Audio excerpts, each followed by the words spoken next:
Hey everybody, Conodger here. Welcome back to Formula 1 2019 as we head into the United States Grand Prix weekend. We had 1 week of a break there in the series. It's honestly the first break in the series I've taken in a long time, but we were doing some important things as I was out traveling to help the Mindcrack group with an Extra Life fundraiser. We raised $251,000. It was a great weekend, so I do apologize for the break in the series, but I think it's a pretty darn good excuse. We head into COTA this week after a pretty good run there in Mexico. Pretty positive attitude for COTA. Gonna just do the basic upgrades to the car, gonna do a powertrain upgrade, and get ready for the very interesting track out there in Austin, Texas. This intro was recorded after the fact because I had the wrong recording sessions, so jump into the actual video. As far as the setup goes here at COTA, I tend to go with a little bit more of a high downforce setup than I think most people would go for, but it's just more of a comfort thing. I feel like I perform better here when I'm comfortable here than when I'm really on edge. So yeah, I kind of based this off of a Hungary style setup and kept things kind of middle of the road. Nothing too crazy, but we may have to adjust it here and there. Let's go out for the track acclimatization. I'll get these changes made.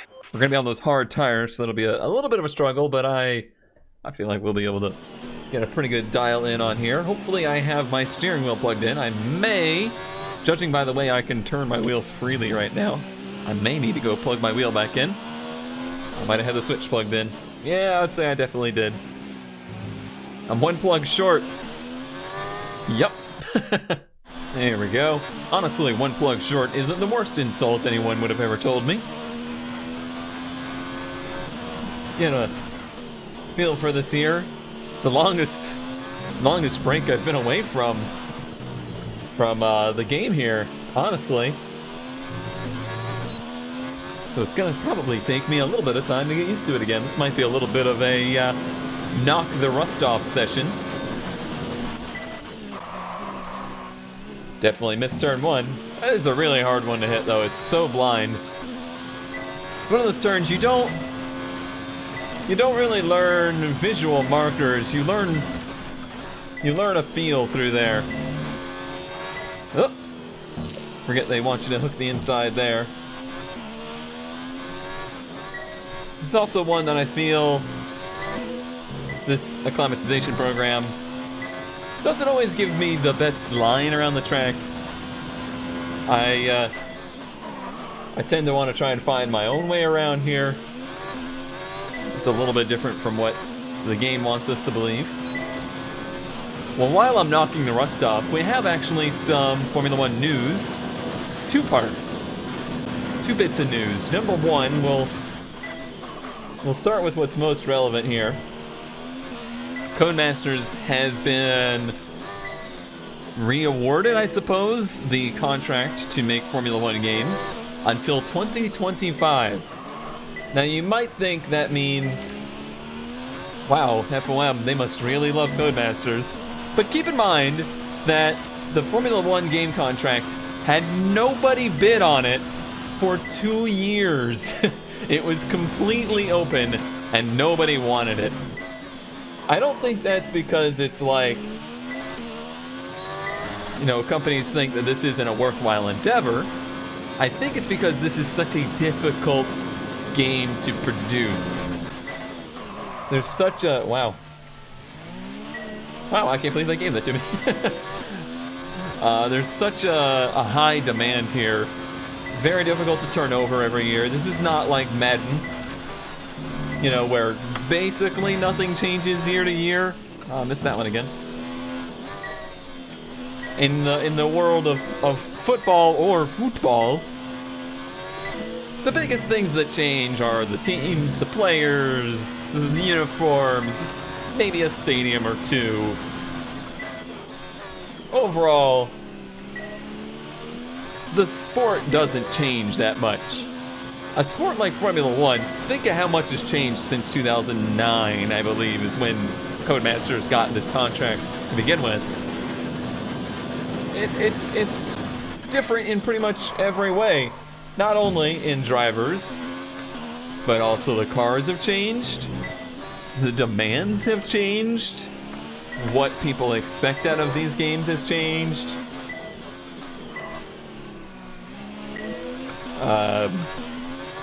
Obviously the rules changed, the whole structure of the championship has changed, and the stadiums aren't just, you know, not discrediting, you know, the effort that goes into modeling a football stadium or whatever, but modeling a racetrack, that's a big undertaking. That's a very big, expensive undertaking for a team, so this is a difficult contract.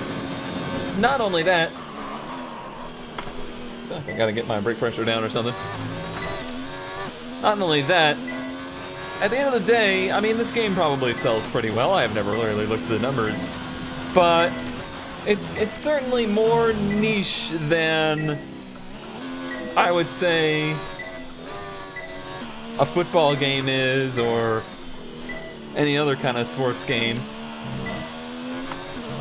Especially for the American market. I'm obviously looking at this from an American's perspective, which is flawed and usually wrong, but it's a hard sell. Racing games in general are a harder sell than most. There's only so many car people out there, and the popularity of motorsport has kind of dwindled a little bit in the last 30 years.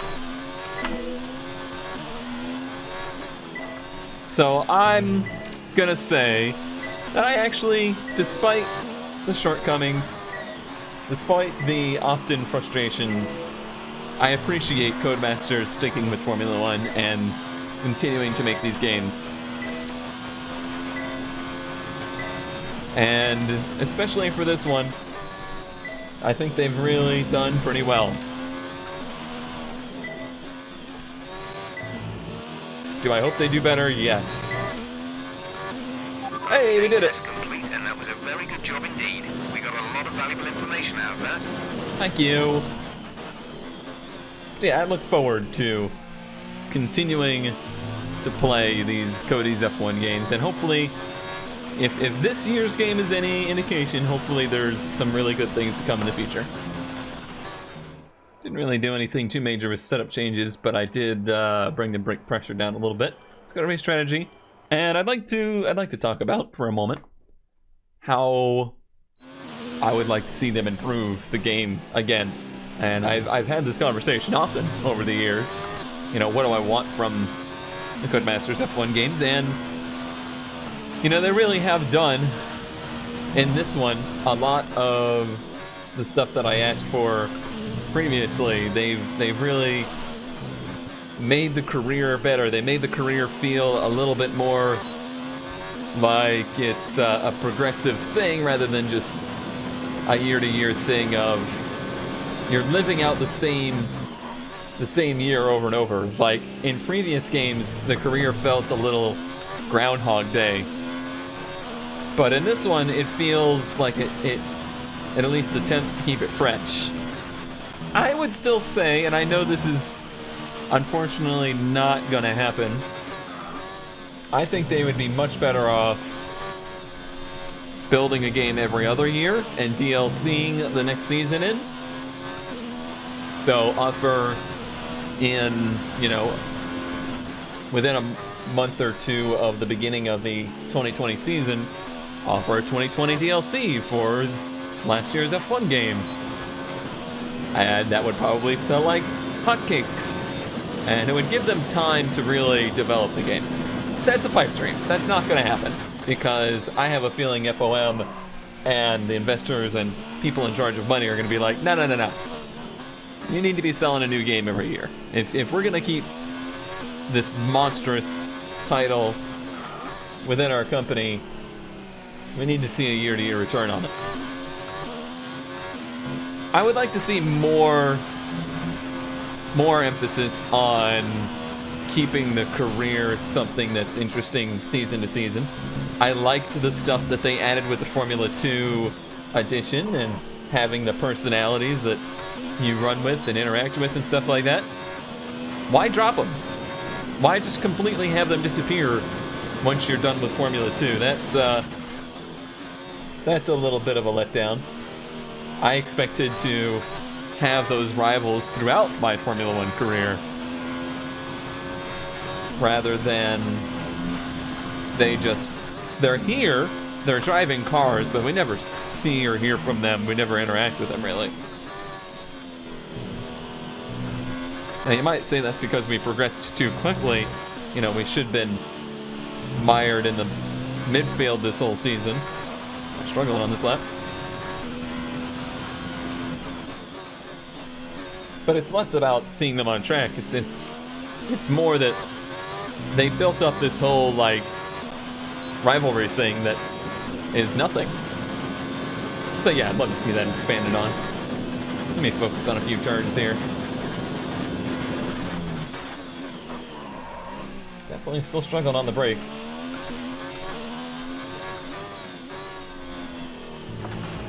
Turned too early there.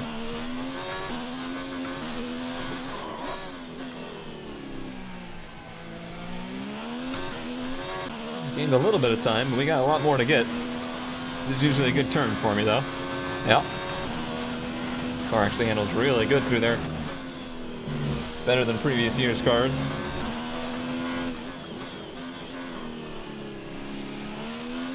Yeah, this car is hooked up through that last set of turns. That's good to know. Still struggling to find a braking mark for turn one. Like I said, you don't really find a braking mark, you just get a feel for it. Driving wise, I still feel like these games have the worst force feedback in the market. The feel of the car is better than ever, but still worse than a game like NASCAR 2003. There was games 20 years ago that, you know, had better force feedback dynamics, and that's pretty embarrassing. So that's one thing I'd like to see improved on. The way the cars drive, I personally feel like it's a fantastic middle ground. This I feel like is straddling the Simcade feel perfectly. It's just immersive enough, it's just difficult enough that for somebody that has dabbled in sim racing over the years, it feels good. It feels challenging and true to the experience, and still offers an experience that is fun for, you know, more casual players, more casual fans. I screwed up that turn.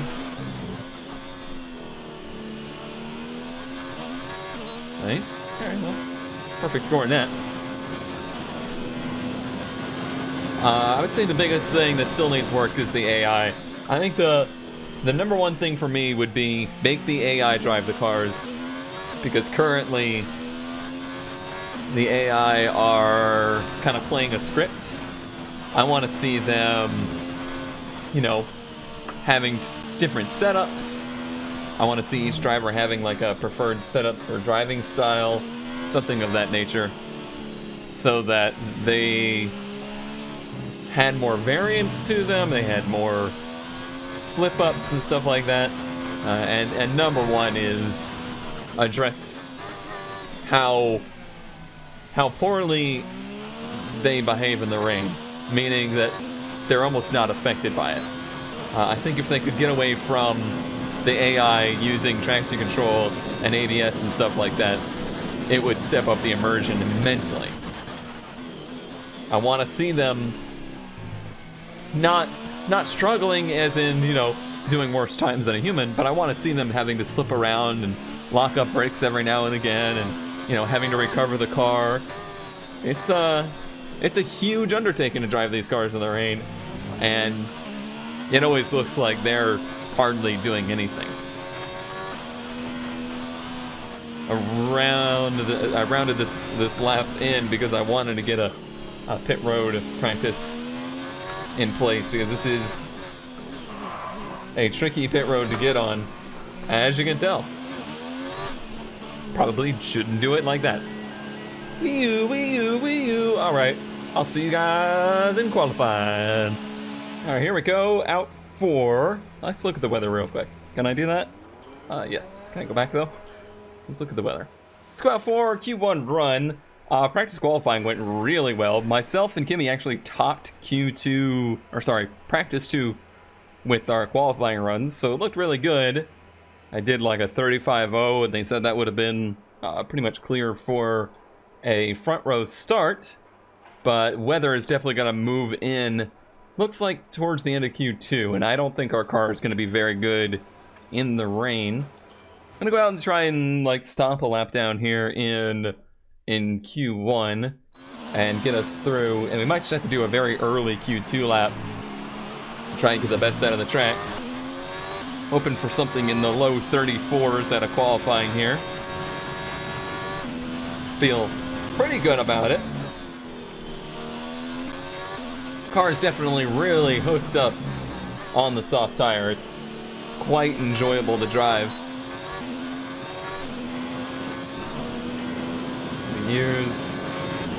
It occurs to me that I had two subjects at hand that I wanted to talk about. The other one was the 2021 F1 car regulations have kind of been announced. But qualifying is probably not the time to be discussing those. So I might have to wait for a possible lull in the race.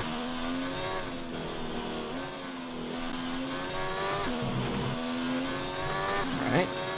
Wow, that's it. 33.8 from Leclerc. Add that to my list of things I would like to see improved upon. Maybe really high up on the list is AI logic and balance is very poor still. The way that they drive in the rain, for example, is so procedural, you know, it's so coded and acted out. They don't struggle, they don't slip.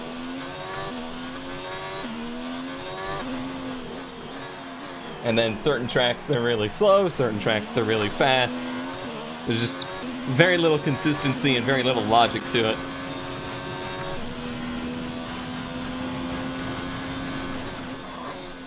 Bit wide there. That's they let me have it. I thought that was too far out. I guess we didn't quite Verstappen it. A 34.9. Not quite the times I was hoping for. It wasn't a perfect lap by any means, though. Oh, baby, by the skin of our teeth. I didn't go out for another run because I thought we were really safe. So, yeah, this kind of plays in hand with what I was talking about, how the balance of the AI just seems quite random. So we went from first and second in Practice 2 and nailed the practice qualifying program with that time to 14th and 15th, barely making it through Q1. So maybe our car isn't very good here. All right, now we go into Q2. I almost guarantee you it's going to be raining, judging by what the weather looked like at the end of Q1. So we're going to want to go out just as absolute soon as we can so that we can hope for a dry-ish track. We got to hope. Oh, not again. Okay, I know how to fix this now. Go to... No, wait, I need to get onto the track. Oh, there's the sprinkles. Okay. And now... Instant replay. Then come back. Hey! Thank you, helpful viewers that found that out. Alright, it's certainly sprinkling. And there were cars out ahead of me. It's just going to be a matter of, does the track get too wet for slicks within this lap? Try and baby it around a little. We get DRS still. And anybody that goes out on inners is not going to get that. Pretty okay into turn one. A little slippery on exit. Curious if they're going to disable DRS on the back straightaway or not. Certainly feels like they should. Yep. So that means the track has gone over to inners. But is it faster on inners yet is the question. Same for everybody here. We took our chance. I guess the bummer will be we won't get a lap on inners when the track is at its driest.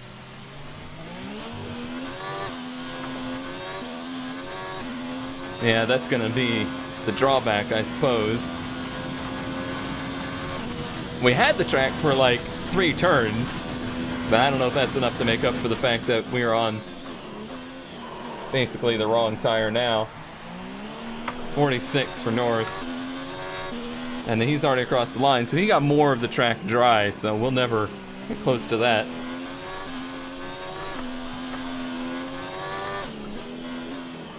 And this is gonna play right into the conversation I was having about how the AI handles the rain. You know, this isn't even a struggle for them.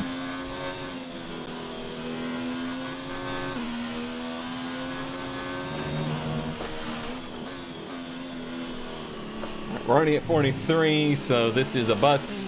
We'll have to go out on inners. Yep, track is fully saturated at this point.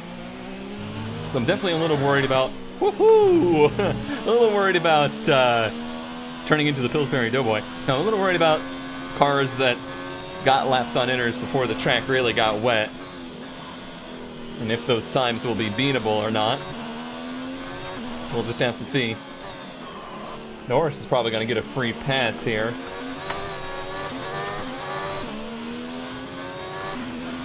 Bunch of cars going on pit road now, so they may have not gotten in their inners yet. Or maybe they just finished their first inners run. I really don't feel like I have a great shot here of getting through. As much downforce as I felt like I was running, I just don't feel like our car is really the best handling here.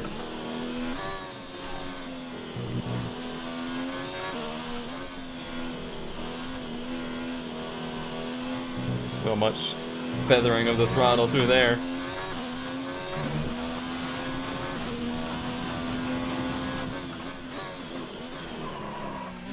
It's gonna be a monsoon in Q3. I don't even know if I want to be there.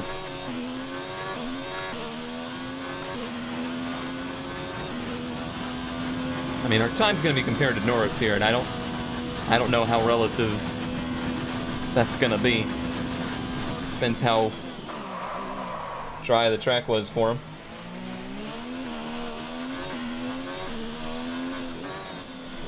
Three seconds down, yeah.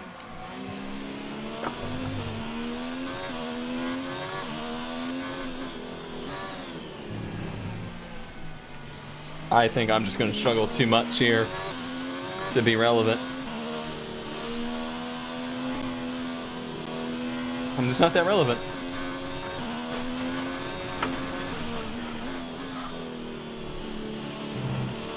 We have a good car over here, but just not in the rain.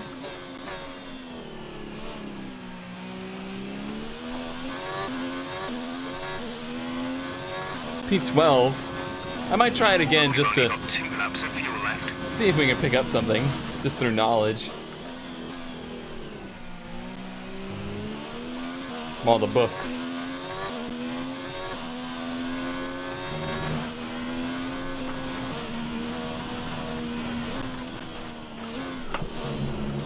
Severe pucker.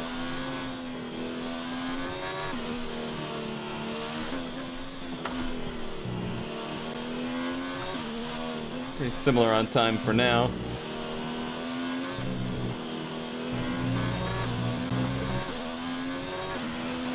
Very similar on time. I think the end of the straightaway here is where my biggest mistake was.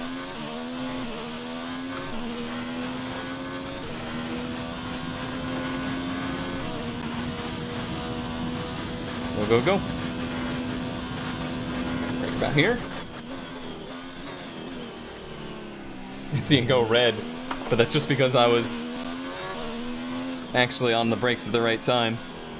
Some time to be made up right here as well, I believe. Well, it kind of slid out on me. It's been a better lap. overall. We cannot make any mistakes here.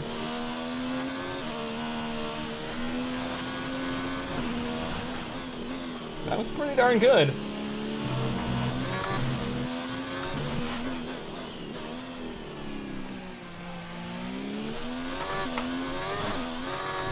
I'm really proud of that lap. It's only P7 and it might not get us through, but I'm really proud of it. I did a lot of finesse there with the throttle. Yeah, we didn't make it through. P13.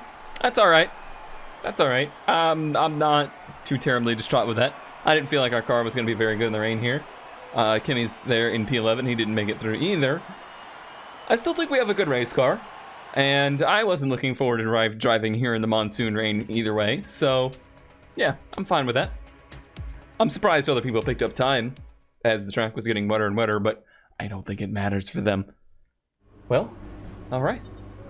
Good deal. Not a super positive result, but I'm not heartbroken either. Obviously, I expected a better session, but these things happen from time to time. Try to make up for it in the race. Yeah, it's called the rain, Emma. It's called the rain. All right, everybody. Thanks for watching. I will see you tomorrow for the race.